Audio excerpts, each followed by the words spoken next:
மதாபி புச் ஞாபகம் இருக்கா? அதாங்க செபியோடைய தலைவர்.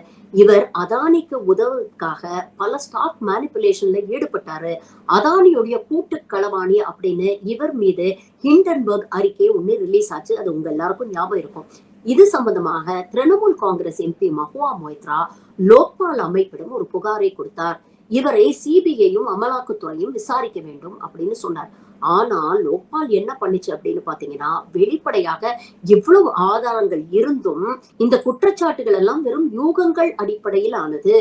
இதை நிரூபிக்கிறதுக்கு எந்த ஆதாரமும் இல்ல அப்படின்னு சொல்லி இன்னைக்கு அந்த வழக்கை தள்ளுபடி பண்ணிருக்கு.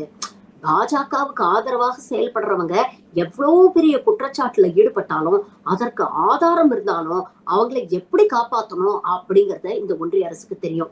ஆனா அதே நேரம் எதிர்க்கட்சிகள் தங்களுக்கு வேண்டாதவங்க மீது ஆதாரமற்ற குற்றச்சாட்டுகளை சுமத்தி அவங்கள தூக்கி உள்ள வைக்கிறது எப்படி அப்படிங்கறதும் இவங்களுக்கு தெரியும்.